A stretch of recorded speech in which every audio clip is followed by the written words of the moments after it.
বছর হয়ে গেল। ঠিক আছে, সবাইকে ধন্যবাদ জানাচ্ছি।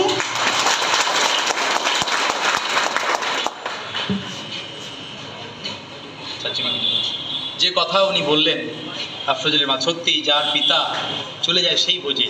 এই কষ্ট আহাজারি কষ্ট, যে ধরনের ওই জ্বলন্ত ভিডিও দেখেছে সহ্য করা যায়নি। আমি ডাক্তারের সঙ্গে একবার ছিলাম, তো ডাক্তার বলছে যে অসুস্থ হয়ে যাচ্ছেন বারবার হাবিবার মা। এর বড় কারণ হচ্ছে যে কোনো সুস্থ মানুষ এইভাবে যদি তার স্বামীকে দেখে এইভাবে হত্যা করা হয়েছে, তাহলে সে সুস্থ থাকতে পারে না। তাই সে মানসিকভাবে বিপর্যস্ত, তার জন্য সে শারীরিকভাবে অসুস্থ রয়েছে। আমরা পাশে আছি, ভাইজান পাশে আছেন। আপনারা যেভাবে সোচ্চার হতে আহ্বান জানিয়েছেন যে আমরা ফাঁসির দাবি, যেভাবে এই যে আরজিকর কাণ্ডের হত্যাকারীদের, এই ধর্ষকদের ফাঁসি চাইছি, একই রকম এই ফাঁসির আওয়াজ কিন্তু আমাদের তুলতে হবে। আর ওই পরিবারের পাশে গভর্নমেন্টকে, সরকারের দেওয়া প্রতিশ্রুতিকে পালন করার জন্য এই দাবি আমাদের তুলতে হবে। আমরা পাশে আছি, এই আহ্বান ওনাদের জানিয়ে যাই যে আমরা কিন্তু ইতিপূর্বে ছিলাম। এখনও ভাইজানকে আমি সরাসরি মাইক্রোফোন দিয়ে দেবো, তিনিও কথা বলেছেন, সরাসরি ভাইজানের কথাই শুনবেন। এখন মাইক্রোফোনে আসছেন আমাদের পীরজাদা মোহাম্মদ নওশাদ সিদ্দিকী ভাইজান। জি, একটু দেরি হয়েছে, কারণ জানেন আমি কোথায় ছিলাম? এখন দুটো জায়গায় গিয়েছিলাম। একটা হচ্ছে ভূতনির চরে, পৌঁছাতে পারেনি ভূতনির ব্রিজ থেকে। ওখানে দাঁড়িয়ে ওখানকার মানুষদের সাথে যেভাবে প্রায় 2 মাস ধরে তারা পানির মধ্যে জীবনযাপন করছে, সেই ভয়ঙ্কর অভিজ্ঞতার কথা শুনলাম, তাদের সাথে কথা বলেছি, বেশ কিছু মানুষের নাম্বারও নিয়েছি। আমরা আমাদের পক্ষ থেকে কিছু সহযোগিতা করব। ওখানে কিছু সময় গিয়েছিল, তারপর ওখান থেকে ছুটে চলে গিয়েছিলাম হরিশ্চন্দ্রপুরে।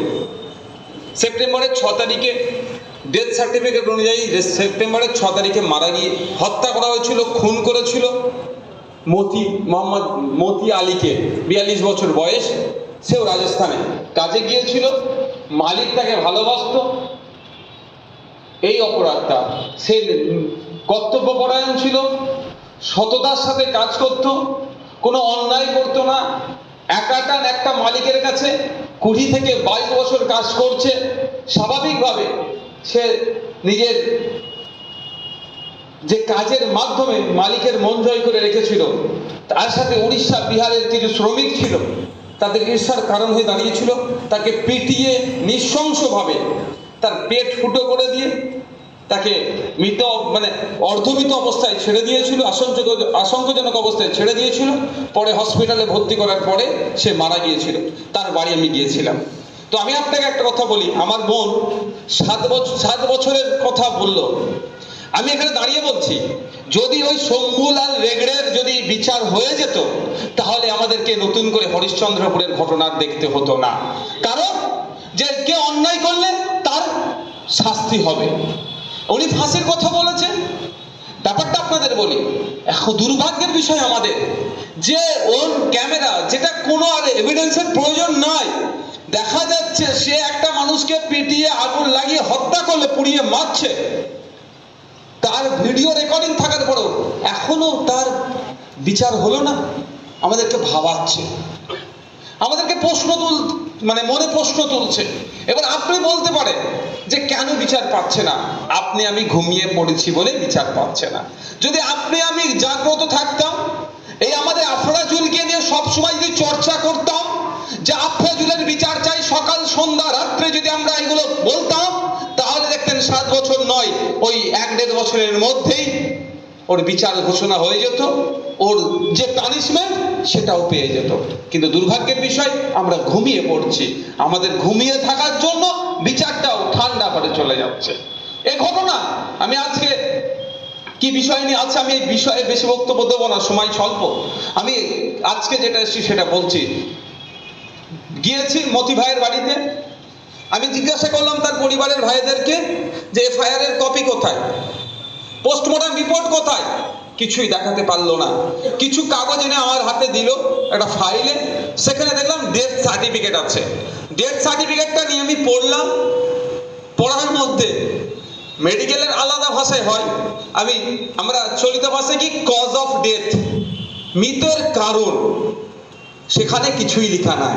কি তাকে পিটিয়েছে, অত্যাচার হয়েছে, তার প্রতি ঢলে পড়েছে, এই তার ডেথ সার্টিফিকেটে লেখা নাই, 1 নম্বর। দ্বিতীয় কথা, দেখতে দেখতে দেখলাম তার স্ত্রী আছে, তার 2টো ছেলে আছে, কিন্তু ওই ডেথ সার্টিফিকেটে স্ত্রীর কোনো অস্তিত্ব নাই। আপনারা ভাববেন তো রাজস্থান সরকার ভুল করেছে, রাজস্থানের ডিপার্টমেন্ট ভুল করেছে। এই ভুলটা শুধরানোর জন্য আমরা কি করছি, সরকারে যারা আছি। আপনারা জানেন 2022 সালে বিধানসভায় আমি চিৎকার করেছিলাম এই মালদা, মুর্শিদাবাদ, দিনাজপুরের পরিযায়ী শ্রমিকের জন্য, যে এদের জন্য আলাদা একটা বোর্ড গঠন করতে হবে। কিন্তু অর্ধেক কাজ করেছে। সরকারের কাছে যে প্রস্তাবটা রেখেছিলাম তার 50% কাজ করেছে। সরকার যদি 100% কাজ করতো তাহলে ওর সার্টিফিকেটে ভুল আসতো না, এবং এফআইআর কপি এখনো বাড়ি চলে আসতো। ইভেন পোস্টমর্টম যে রিপোর্ট আছে সেটাও পেয়ে যেত।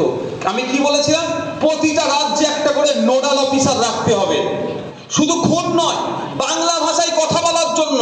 উড়িষ্যায় কদিন আগে দেখেছেন না আমাদের উপরে পরিযায়ী শ্রমিকদের উপরে কি করে অত্যাচার নেমে এসেছে। 3টে পয়েন্ট আছে, আমি একটা পয়েন্টের উপরে বেশি একটু আলোচনা করবো, অসুবিধা হবে কারো? শুধু বাংলা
শোনেন আমি কি বলছি, এফআইআর হয়েছে তো, অ্যারেস্ট হয়েছে।